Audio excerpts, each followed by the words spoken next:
sa kong inglabi nang kimay tongi hingliba midyang dugi pao kong viraglo kong asiti wahala no ay vomo chingada na fono nang ginusipaw kong punama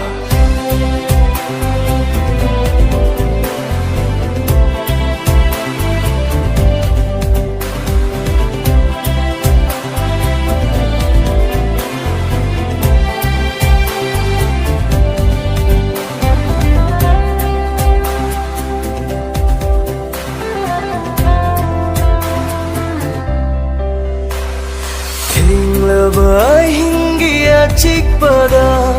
heli nang bunong siba nung si mayay duna nanggi manglantay bang nanida su kauri boy kali na natara langtak na basi ko kalaro nanggi nung siri kikbi Sidi sing lava nanggi nung shivana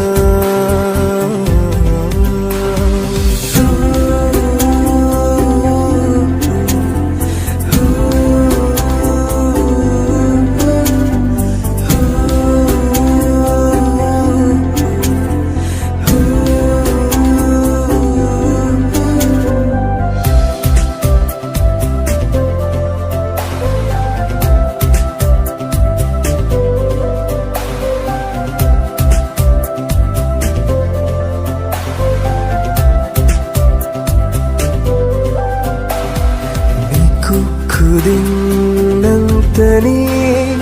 ay iwakan sinakaliwa ngawhali ay butat tanan nang gicamjabi na tauna thamoy ani giwarise mutnay dana laysano sona hausano nang ay giwarise ngasigi tay bang kumbara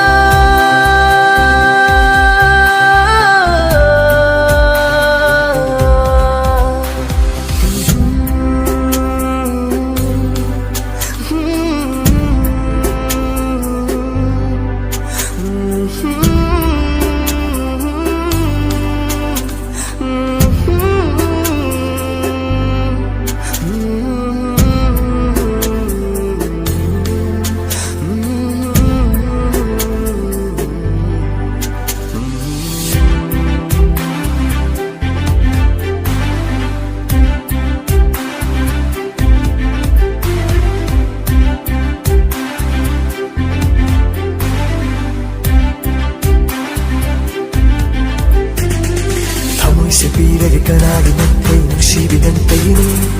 Taway sa hakchan sa sinaragi ng famda pamubi ng tayini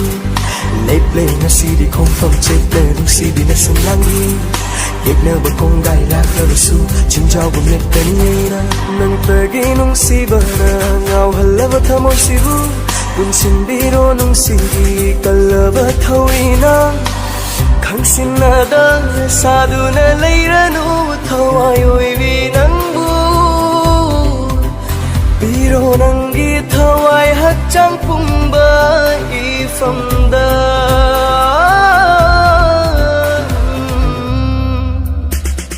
Tamoy sa pilagi kanagi Nagtay ng sibi ng tayini Taway sa hatjang sa sinaragi Nagfamda pamili ng tayini Lay-play na sidi kong famchetle ng sibi na sanlangi Yag na ba kong galak na rasu